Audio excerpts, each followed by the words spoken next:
Yabiso Télévision. Procès belé les canards. Interpeller artiste XY à KPT. Non, même pas. Mais côté c'est un citoyen congolais qui a répondu à l'invitation. Et pourquoi soit acharnement sur lui et puis à comment il appelle anonyme, comment il menacer des ah bon. Yabiso Télévision. À mise la vérité. Naïe moko. Na analyse derrière ça là qui va là. Bon bien on acharnement. Les acharnements. Yabiso Télévision. Analyse naïe personnelle et puis il était en face de lui. On doit attaquer qui est dans ma propos naïe. Parce qu'il faut te comprendre que Babylone on surtout oyo. Gouti c'est ça qu'on loba. À soulever qu'on à partir à Manix n'est pas pour attaquer. Il y a des débats contradictoires. Donc ce n'est pas une église oyo. Tant que oya on a fait le binga alléluia amen. Yabiso Télévision. Donc on a le baka kakipaka kokolo. Voilà. Maintenant à désactiver. Non, à activer on est pour qui à désactiver à désactiver oui oui mais pour nanga oui à réactiver on a bêta makara et c'est grand il est souvent ça les makara ses amis et il y a communication mais maraba preuve beaucoup plus l'internet parce que c'est le seul artiste pour moi qui maîtrise l'internet plus que tous les artistes pour nanga. Yabiso Télévision. Bonjour chers téléspectateurs, bienvenue dans votre chaîne Yabiso TV et votre émission Face à la Star. Vous le savez tous, dans cette émission, nous parlons de la culture congolaise. Aujourd'hui, nous allons parler du dossier Fally Ipupa et Gauthier Sei. Vous le constatez, je ne suis pas assis sur ce plateau. Je suis avec l'analyste Gaël Onema, à qui je dis bonjour. Bonjour. Monsieur Gaël, ça fait longtemps. Hein? Oui, je suis là, ça va. Mais sinon, ça va. Ça va très bien, tranquille, par la grâce de Dieu. Par la grâce de Dieu. Je te vis bien vêtu. Hein? Merci beaucoup, toi aussi. Merci beaucoup, comme d'habitude. Hein? Comme d'habitude. Lélo, on va essayer, on va en parler, disons. On va en parler du procès Fally Ipupa et Gauthier Sei. Les téléspectateurs veulent savoir quelle analyse faites-vous par rapport aux propos du journaliste Gauthier Sei. Bon, déjà il faut que nous comprendre que Gauthier Sei c'est un journaliste d'investigation. Oui. Ce n'est pas la première fois que Gauthier Sei a ça l'investigation sur ma campagne sur les Kalambo que ce soit dans la politique, la culture, le sport aussi. Oui. Donc c'est un patron de médias. Il y a ça analyse par rapport à Oye Amina qui comme recherche. Oui. Déjà, avant l'analyse à ma campagne, il a fallu pour ça analyse sur PCA, il y a INPP ou pour le sous. Mais après, à l'émission, na confrère Naïe, Manix, et pas la politique. Oui. Pour moi, analyse Naïe ou Salaki. Oui. Ils ont m'embêté déjà. Oui. Donc par là, nous qui analyse, donc ils ont m'embêté par là, ce que nous avons écouté. Oui. Ils ont. Oui. Ils ont débat. Oui. Ok. Débat contradictoire, c'est-à-dire en face de lui, Azana Oyo. En face de lui, Azana Oyo a tiré ma balle. Oui. Donc il y a beaucoup de bouche BT Azana répondre. Ça analyse personnelle tout ça là. Oui. Moi, il y a ça beau. Oui. Sinon nous ça analyse mon que la nous finga X ou Y. Oui. Bah en tout cas on a droit à interpeller nga bakanga tuna qui semble. Oui. Mais ce qui déjà tout ça débat contradictoire par exemple il a dit ah na face na Isaac Dora. Tout ça na Zulu. Oui. Donc je le salue en passant. Oui. Alors betanga biloko.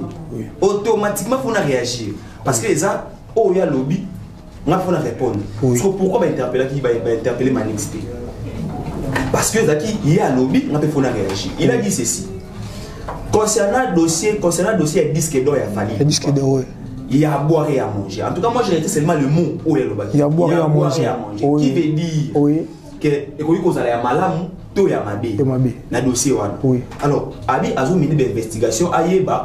Ceux qui vraiment disent que il peut s'amarrer les critères où étant dans tout le monde parce que tout le monde a qui peut la liquidation. Souvenez-vous avant tout le monde a dit que ils ont reporté mon TV5 je crois si je ne m'abuse TV5 à Salango c'est le on a précité donc non si pas TV5 ils ont France 24 ça le reportage je suis sûr que ils ont la TV5 ça le reportage concernant bah disent que l'économie peut s'amarrer sous prétexte que gouvernement français maîtriser sur la recette de Manakati il y a Snap donc ça tu comprendre d'une manière négociée c'est ça en fait on peut dire ça c'est-à-dire Ebele peut qu'on ça bon je n'ai pas dit qu'il a fallu pour négocier parce que la justice n'a pas encore tranché mais France a déclaré que le gouvernement français a déclaré que bon les OP ça va dire que les OP ça a un contrôle de bon wana dans la vente des OP ça Donc, côté c'est un mec qui fait l'investigation sur Yango. Et après, tout le monde va interpeller sous prétexte qu'il y a des diffamations. J'aimerais maintenant de nous qui ça la investigation et puis au lobby makambo et puis aux aussi après on a ça la investigation. Tu vois pas qu'il y a du côté donc il y a un lobby bien. Je vais revenir pour donner des précisions. C'est-à-dire, ils ont en cours d'investigation. Oui. Papa, on parle tous français. Oui. Nous allons faire la recherche et je vais revenir pour vous donner la suite. C'est-à-dire que la recherche est en cours. Nous allons venir à commer la qui venir répondre. Si tu es besoin de ça, à commer qui venir mail. Il va répondre à l'habité. Fallait pour pas assigner un contrat sous agence sous-traitance. C'est venir assigner un contrat directement.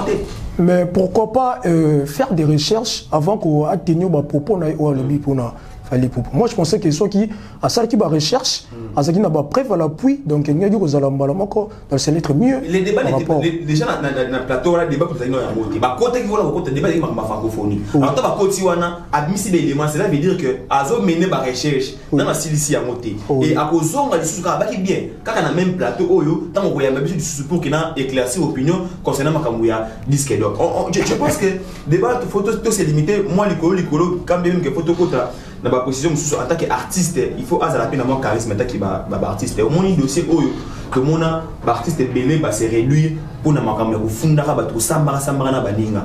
Tout le monde a confié le milieu comme samba. Naba Sankara, Dekuta. Bah ouais, Braza va bien. Kofi de Braza, Alongi et sur na procès aux hommes. Ils ont quitté sa valeur à artiste na biso. Faut pas y babaza ba grand. Pour le bateau c'est la fierté en moka na biso. Tant déjà le mois il ka muke fundi, dika muke fundi les amis. Merci beaucoup. Zélana non, mais ça fait soit peu mususu. Tout le monde a ou na taki chasa awa. Ba procès belé les cana. Ba interpeller artiste XY à KPT. Ba kangai. Non, même pas. Mais côté c'est un citoyen congolais qui a répondu à l'invitation. Et pourquoi soit acharnement sur lui et puis à comment il appel anonyme, comment il menacer des. Ah bon, merci nos téléspectateurs, Bazaki n'a pas ça enregistré. Moi analyse wana et sali bango bien chers téléspectateurs, je suis sûr qu'ils vont comprendre notre cher invité Gaël Onema. Dans l'analyse de la salle pour la procès. Oui, des semaines. Oui, des semaines. Parti défenderesse, il y a côté C. Il y a des semaines. Oui. Pour na Bakine va faire la recherche là-bas, oui. Et puis, concernant le dossier Maramouya, avocat. Avocat, oui. Je ne suis pas là pour défendre. Attends, on nous a à côté. Non, tu as beaucoup à dire, tu as comme on a biso. Na moni déjà question na moni lokola to solo déjà mais dans une zone à moi dans dossier on nous refait que les disques d'or certifiés par Snap des Fali pour passer du Kosaleka. Donc ça c'est un terme chinois. Donc Kosaleka le quoi mafia disons. On va dire Kosaleka ce que vous avez dit que nini. Est-ce que vous avez dit que oazoka na kala. Vous avez dit que vous avez na kala 2007, vous avez dit que oh la Kosaleka. Non par Snap.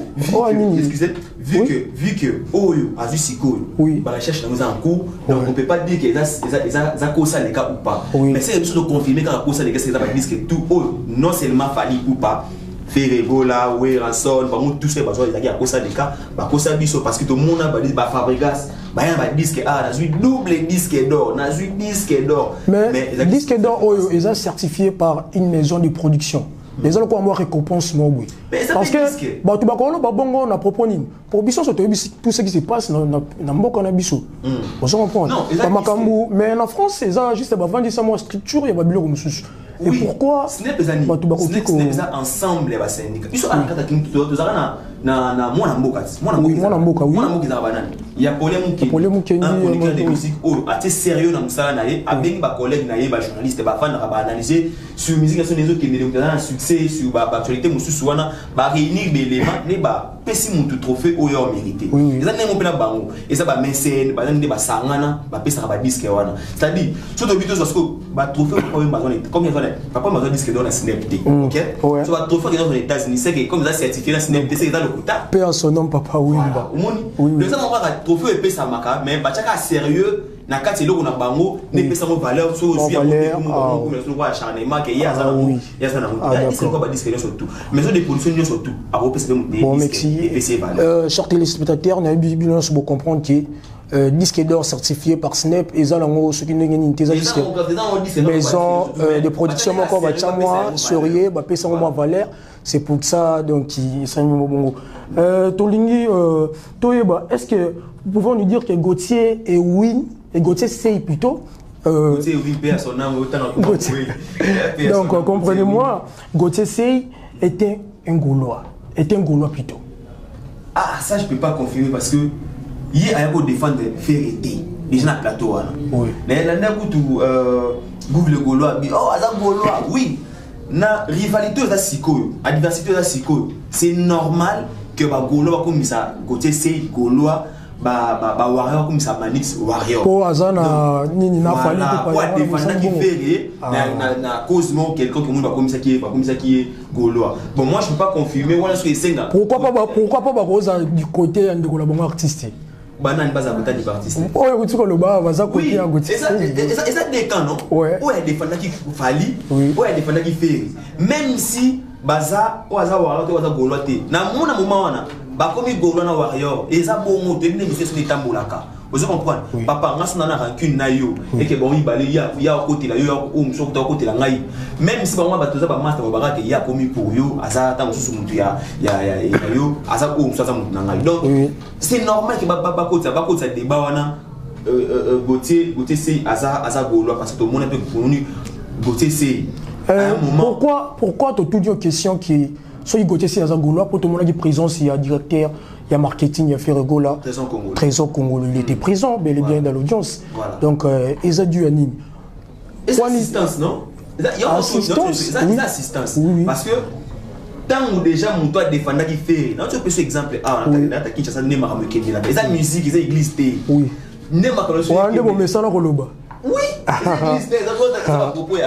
Là on continue toujours aussi des musique ils église politique ils église. Oui. Ça dit tu retirer biloko tant tout monde que quand na biso besoin attaquer c'est-à-dire tant monde que vous essayez à défendre qui fait les goals là c'est na plateau mais bon on va bosser la politique automatiquement quand il y a fait les goals là pour soutenir la procès wana nous on regarde tazo Congo beaucoup monde misu bon na sima surtout risque kutu comme soit ku taper ba warrior ya fali ou pas na ba golo ya fait golo tenir na parquet ba bumbi si on comprend bien donc Gauthier Sey azane golo té là je peux pas confirmer parce que moi le bien mon boy donc confirmer des numéros le mettre dans ça bien mon donc makambo ezoko ma compliqué ba ki ekoti ya makambo ezoko ma compliqué ba kuti buna ba avocat ya Gauthier Sey ke o Aza il passe à Gaulois. Il passe à Gaulois. Il faut approuver à pèse ma preuve. Aza Gaulois té, Aza pe warrior té, Aza mécène. Au moins ma photo, oh quand il fallait pour parler ce qui dit. Aza les gars mécène et puis avocat en tout. Comme Aza avocat a fait et puis a mis sa photo pendant mariage il y a Gauthier Sey. C'est Aza avocat il y a banaka. Pourquoi ce que vous doit accepter Aza là on a besoin de comprendre que Gauthier Sey bon, il serait entre guillemets qui Aza Gaulois, sur Gaulois. Là, on a besoin de zati. Pourquoi les avocats du côté CI ont demandé la remise du séance et sollicitent la présence de l'artiste Fally Ipupa? Bon, en fait, je ne veux pas entrer dans le fond. Il y a dossier où on a surtout les droits parce que je ne maîtrise pas vraiment. Puisque tu as quand même tout fait quand même mettre avocat. C'est une remise. Pour ça, avocat. Tout ça pour défendre la mission pour faire long dans la procès. Jamais tu vois un élément concluant que Gauthier Sey dans le bas qui bon ok fallait pas dire que l'autre certifié a raison ici. Non. Il faut pas qu'il ba mener d'investigation n'est pas besoin qu'il na divendi n'est pas besoin qu'on a baillé na mo to ba fani ça ici au monde ya boy fallait pour pas tant soit teka qui ba disque d'or autant mais tout cas il va penser qu'il est beau tant soit teka qui a mo bon tu es dit que même ça teka qui ba disque d'or qui disque d'or certifié à solo mais pourquoi Azoko disait quand c'est une limite quand il y a côté c'est on dit pas que teka ba disque d'or à solo bon là on est église te rappeler bien maintenant pourquoi Azoko kangamaka na place à prison ça fallait pour ceux qui ont avocat vous présenter déjà l'artiste. Bon, c'est obligatoire de faire pour pas à mais présence n'est pas ça bien parce que il peut faire au samba. Tout à l'heure va procéder de faire pour y arrêter. Oui. Va interpeller ma pour faire un stade de Martin. Ayati. ba interpeller makambo ya muto makambo ya producteur wana ya Angola ayate bon ils a facultatif ils a grave te ce gars mais présence na EP et vous allez important parce que ba kofi ba se présenter ba parquet ba samba ba poème ba se présenter ba parquet ba samba peut-être azomona même suna la niveau na aigle fali ya ki ça va couronne bani donc peut-être mais j'espère que nous avançons déjà toujours bel et bien toujours ça là tous de Commission Gaël a plein d'émissions. Donc nous avançons très bien avec notre invité Gaël Onema.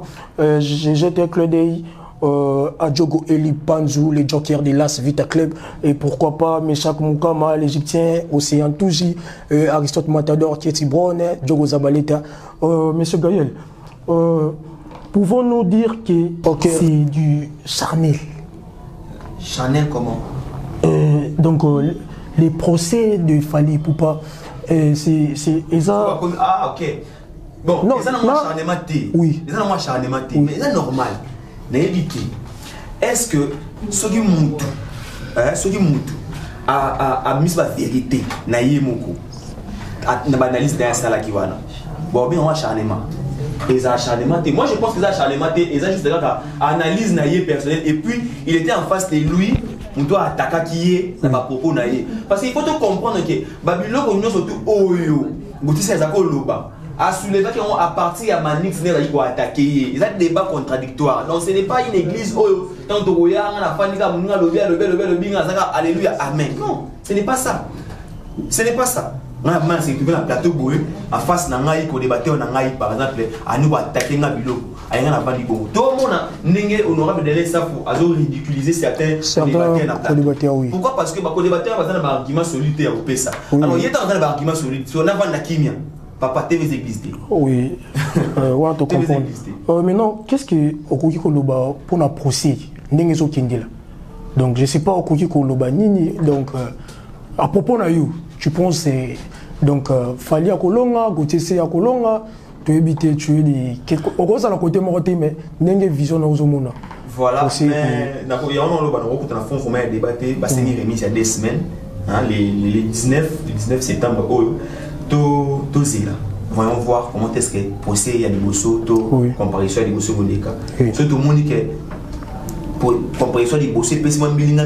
Moi tu vois aux autres lobby par rapport à on est que oui c'est-à-dire que tu as la probabilité possibilité mais probabilité de gagner procès et ça x to y mais pour le moment restons superficiels tout à marmonner et pour les 19 nous chutons déjà vers la fin de notre émission nous allons savoir les lots qui Gauthier si à longi procès donc suite ni à la carrière il y a Gauthier si étant qui est journaliste et d'investigation et les lots qui Fally Ipupa alongi pro allo à quoi il a procès donc et vous allez pour la carrière naïe musicalement bon pour la carrière musicale de Fally Ipupa on a nous n'avons pas battu ce qui est l'année parce qu'il y a un succès naïe avec un succès ma surtout mais sauf qu'on a déploré caca la manière de faire la Fally Ipupa avec son équipe on ne peut pas si quelqu'un dit peut-être la vérité pour lui on est la vérité ce n'est pas bien parce que tout le monde. Ah non, je crois que la donc au CPI n'a monté.